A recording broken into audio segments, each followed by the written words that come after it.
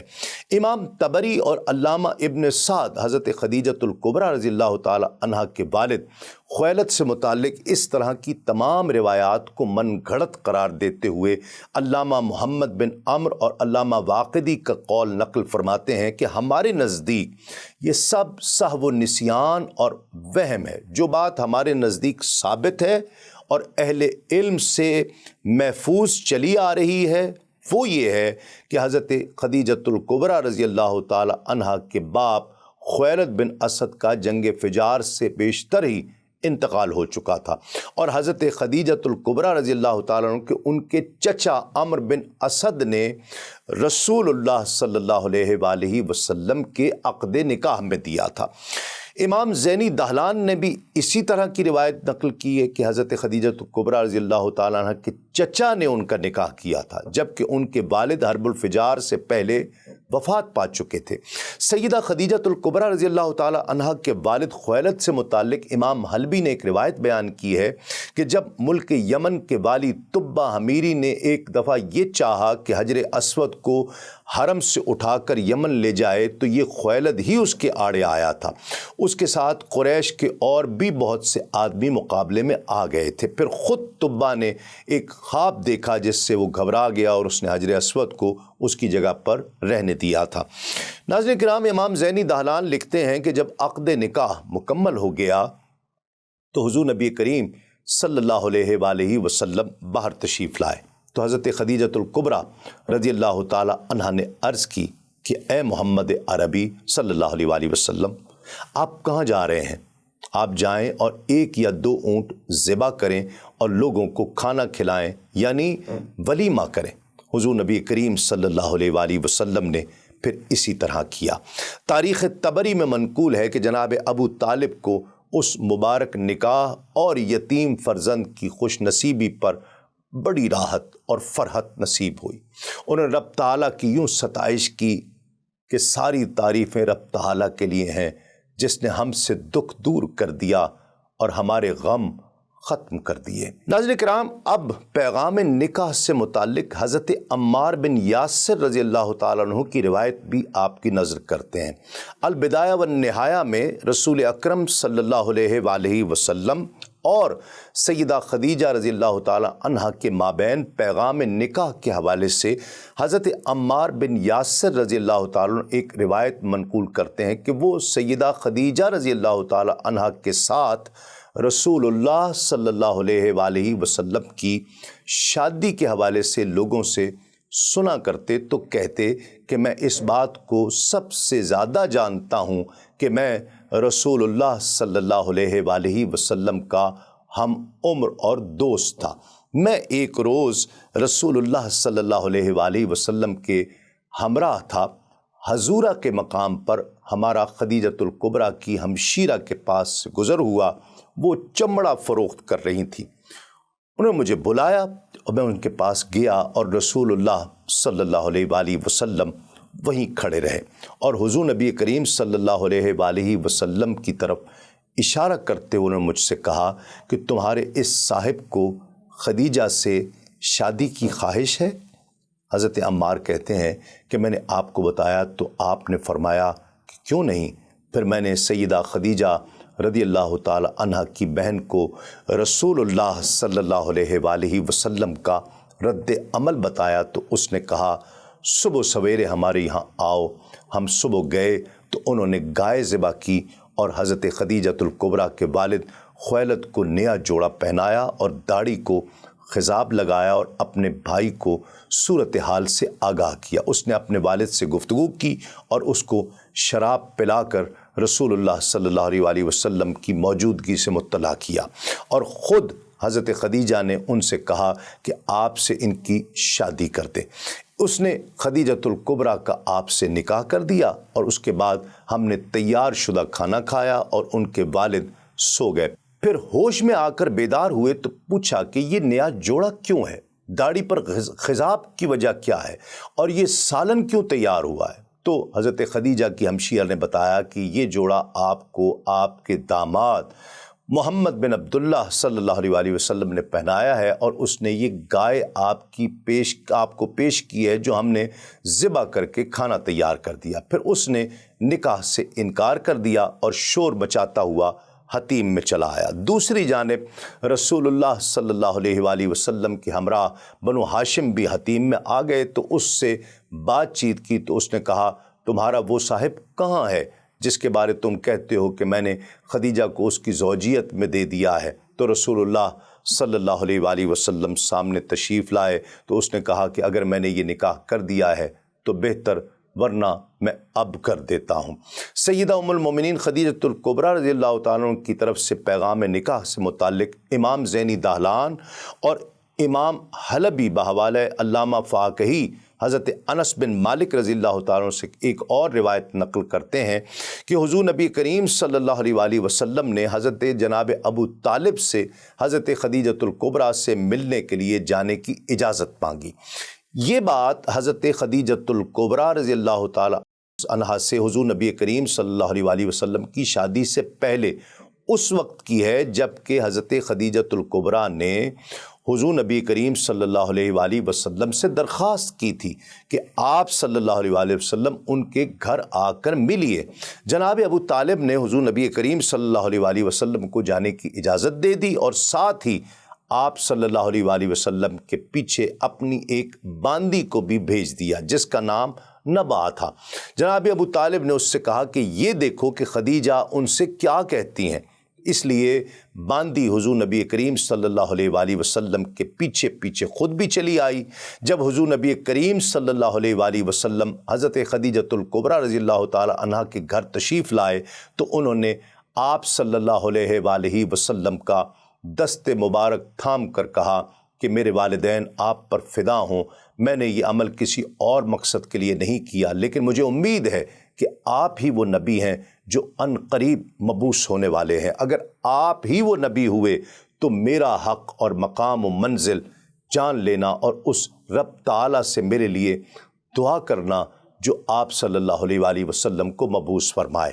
حضور نبی کریم صلی اللہ علیہ وسلم نے فرمایا بخدا اگر میں وہی ذات والا ہوا تم نے مجھ پر وہ نیکی کی ہے جسے میں کبھی فراموش نہیں کروں گا۔ اگر میرے علاوہ کوئی اور نبی ہوا تو رب تعالیٰ تمہاری اس نیکی کو کبھی ضائع نہیں کرے گا۔ حضور نبی کریم صلی اللہ علیہ وسلم سے ام المومنین حضرت خدیجہ الکبریٰ کی شادی ہوئی۔ اس وقت حضرت خدیجہ الکبریٰ رضی اللہ تعالی عنہا کی عمر 40 برس تھی۔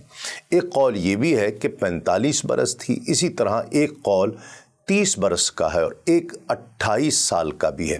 اسی طرح 35 سال اور 25 سال کی عمر کے اقوال بھی ملتے ہیں۔ مقام نکاح کے بارے میں امام طبری لکھتے ہیں کہ حضرت خدیجہ الکبریٰ رضی اللہ تعالی عنہا کا مکان وہی تھا جو اب تک ان کے نام سے مشہور چلا آتا ہے۔ اسے حضرت امیر معاویہ نے خرید کر مسجد بنا دیا تھا۔ انہوں نے انہی آثار پر اسے بنایا تھا جس پر اب تک قائم ہے، اس میں کوئی تغیر نہیں ہوا ہے۔ جو پتھر دروازے کی بائیں جانب لگا ہوا ہے یہ وہی ہے کہ جب ابو لہب اور عدی بن حمیر الثقفی کے گھر سے جو ابن علقمہ کے گھر کے پیچھے تھا رسول اللہ صلی اللہ علیہ وسلم پر سنگ اندازی ہوتی تو آپ اس پتھر کی آڑ میں پناہ لیا کرتے۔ یہ پتھر 1 گز 1 بالشت کا ہے۔ معارج النبوہ میں تحریر ہے کہ نکاح کے بعد حضرت خدیجہ الکبریٰ رضی اللہ تعالی عنہا نے خزانوں کے دروازے کھول دیے اور حضور نبی کریم صلی اللہ علیہ وسلم کے حضور عرض کیا کہ میں نہیں چاہتی کہ امور معیشت میں آپ میرے ممنون احسان رہیں، یہ تمام مال آپ کی ملکیت ہے اور میں آپ کی ممنون احسان رہوں گی کہ اگر آپ یہ قبول کر لیں۔ ناظرین کرام، طبقات ابن سعد اور تاریخ دمشق میں تحریر ہے کہ حکیم بن حزام سیدہ خدیجہ الکبریٰ رضی اللہ تعالی عنہا کے بھتیجے تھے۔ ایک مرتبہ طائف میں آپ تھے کہ وہاں غلاموں کی منڈی لگی ہوئی تھی، یہ بھی وہاں پہنچ گئے۔ ایک نوعمر لڑکا زید انہیں بھا گیا۔ زید کی شکل و صورت، عادات اور اخلاق و اطوار کسی طور بھی غلاموں جیسے نہیں تھے، تو انہوں نے سودا کیا اور زید کو لے کر مکہ آئے اور اسے اپنی پھپھی جان سیدہ خدیجۃ الکبریٰ رضی اللہ تعالی عنہ کی خدمت میں پیش کر دیا۔ یہ نوعمر لڑکا اس عظیم گھرانے میں پلتا رہا۔ شادی کے بعد سیدہ خدیجۃ الکبریٰ رضی اللہ تعالی عنہ نے حضرت زید رضی اللہ تعالیٰ عنہ کو بھی آپ کی خدمت میں پیش کر دیا۔ اس نوجوان میں کچھ صفات ناظرین کرام ایسی تھیں کہ جن کی بنا پر آپ صلی اللہ علیہ وآلہ وسلم کو اس سے غیر معمولی محبت اور انس پیدا ہو گیا۔ دوسری جانب حضرت زید رضی اللہ تعالیٰ عنہ کی قوم کے چند افراد حج کی غرض سے مکہ آئے تو انہوں نے آپ کو پہچان لیا اور جا کر والد کو خبر دی کہ تمہارا بیٹا تو غلامی کی زندگی گزار رہا ہے۔ باپ نے فوراً اپنے بھائی کو ساتھ لیا اور بیٹے کو غلامی سے چھڑانے کی خاطر فدیہ کی رقم لے کر مکہ مکرمہ پہنچ گئے۔ پیارے آقا صلی اللہ علیہ وآلہ وسلم نے ارشاد فرمایا کہ زید سے پوچھ لو، اگر وہ تمہارے ساتھ جانا چاہے تو فدیے کے بغیر اسے لے جاؤ، اور اگر نہ جانا چاہے تو اسے پھر چھوڑ دو۔ حضرت زید رضی اللہ تعالی عنہ سے پوچھا گیا تو انہوں نے جواب دیا، میں آپ صلی اللہ علیہ وآلہ وسلم کے مقابلے میں بھلا کس کو پسند کر سکتا ہوں؟ آپ میرے لیے ماں، باپ اور چچا کی جگہ ہیں۔ باپ اور چچا نے کہا، اے زید تم غلامی کو پسند کر رہے ہو؟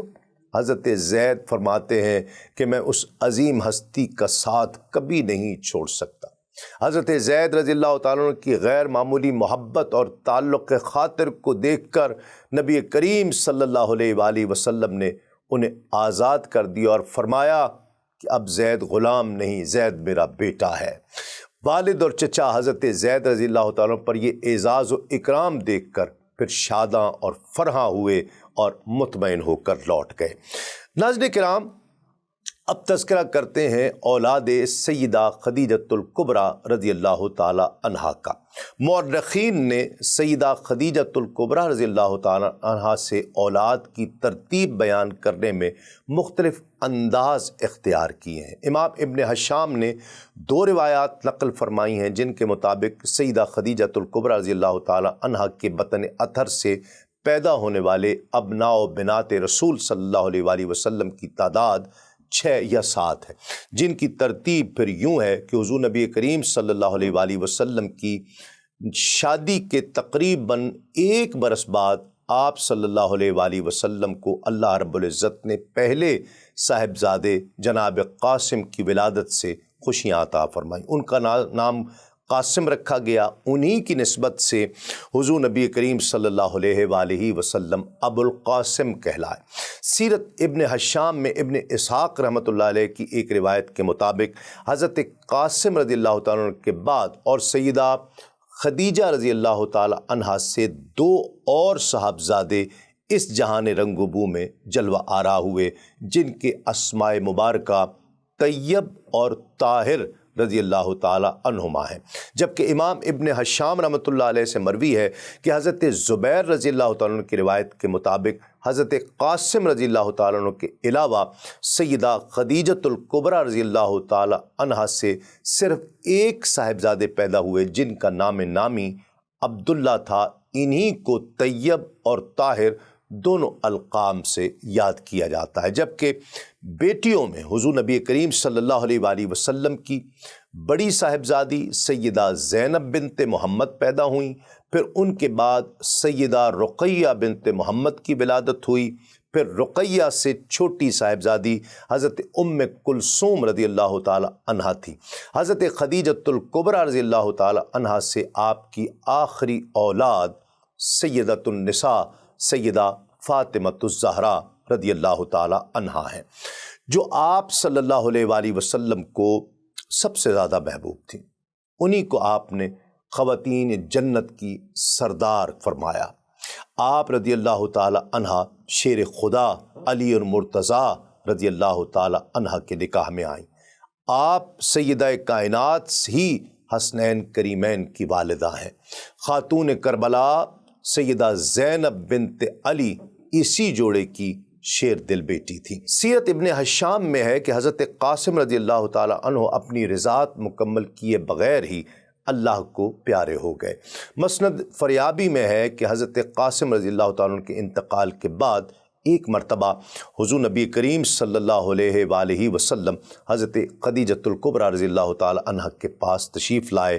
وہ اپنے نور نظر کے فراق میں گریہ بار تھیں۔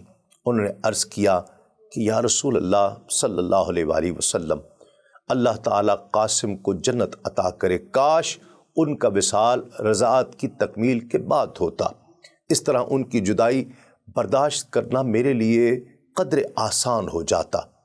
آپ صلی اللہ علیہ وآلہ وسلم نے فرمایا، جنت میں ایک حور ہے جو قاسم کی رضاعت کو مکمل کرے گی۔ حضرت خدیجۃ الکبریٰ رضی اللہ تعالی عنہا نے عرض کی، کاش مجھے یہ پہلے علم ہوتا تو غم برداشت کرنا میرے لیے آسان ہو جاتا۔ آپ صلی اللہ علیہ وآلہ وسلم نے فرمایا، اے خدیجہ، اگر تم پسند کرو میں تمہیں حضرت قاسم کی آواز جنت میں سے سنا سکتا ہوں۔ حضرت خدیجۃ الکبریٰ رضی اللہ تعالی عنہا نے عرض کی، میں اللہ رب العزت اور اس کے رسول صلی اللہ علیہ وآلہ وسلم کی تصدیق کرتی ہوں۔ آپ کے دوسرے بیٹے عبداللہ بھی حضور نبی کریم صلی اللہ علیہ وآلہ وسلم کی بعثت مبارکہ کے چند سال بعد فوت ہو گئے۔ ان کے القاب طاہر اور طیب اسی لیے رکھے گئے تھے کیونکہ ان کی ولادت بعثت مبارکہ کے بعد ہوئی تھی۔ ناظرین کرام، یکے بعد دیگرے دونوں بیٹے داغ مفارقت دے گئے تو فطری طور پر والدین پر غم کے پہاڑ ٹوٹ پڑے، مگر ان کا صبر بے مثال تھا۔ پھر حضرت عبداللہ بن محمد صلی اللہ علیہ وآلہ وسلم کی وفات پر بدبخت کفار مکہ نے بڑی خوشیاں منائیں اور حضور نبی کریم صلی اللہ علیہ وآلہ وسلم کو ابتر معاذ اللہ قرار دیا۔ ابن سعد لکھتے ہیں کہ عاص بن وائل سہمی نے کہا کہ قد انقطع ولدہ فہو ابتر، یعنی محمد صلی اللہ علیہ وآلہ وسلم کی نرینہ اولاد ختم ہو گئی، لہٰذا وہ ابتر ہے معاذ اللہ۔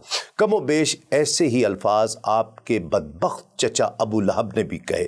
اسی پر قرآن مجید کی مختصر مگر جامع ترین سورہ کوثر نازل ہوئی۔